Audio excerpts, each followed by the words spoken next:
Peggy 16. Join us for an exclusive behind-the-scenes look at the next installment of the most celebrated RTS franchise of all time.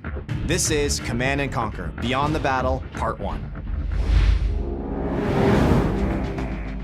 When our community installs the game, they start to play it, our veterans, the people who've been with CNC since '95, when they install the game and they start playing, all I really want from them is to go, holy crap, this is Command & Conquer.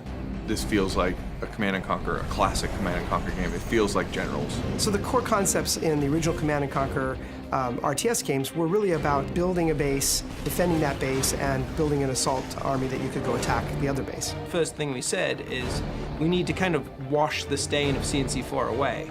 And to do that, you really have to get back to your roots, to get back to what it was that made your fans in the first place. Well, to me, the roots of Command & Conquer are always about base building that doesn't feel like a chore, harvesting that doesn't require your full attention, and a focus on fast action and lots of viable strategies in the actual combat. Going back to upgrades and abilities that matter, player powers that feel visceral, and then at the same time, super weapons, commando units are back, and then we're adding a couple new flavors in there like caster units that we haven't exposed yet to the public.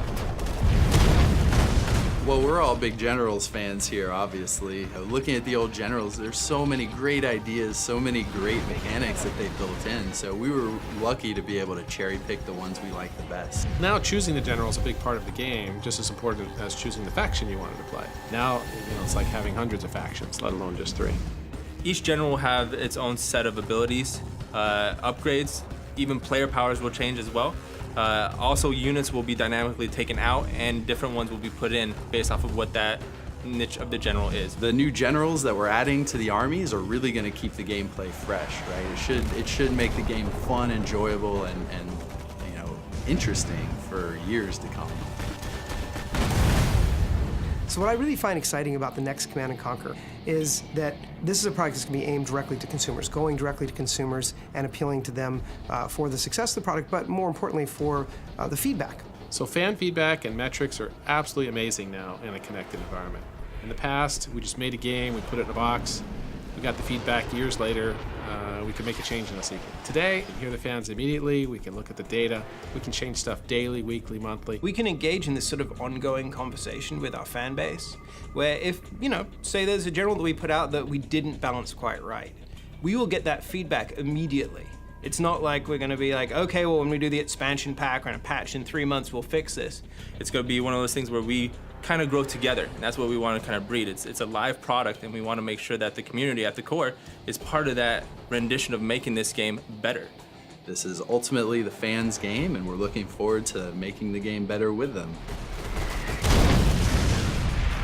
Absolutely, I'll play the new Command & Conquer when it comes out.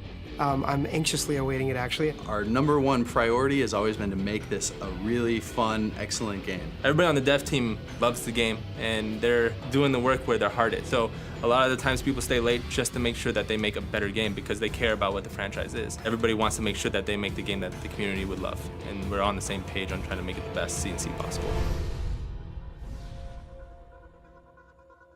Hopefully after doing this, I'll be on the beta, right guys?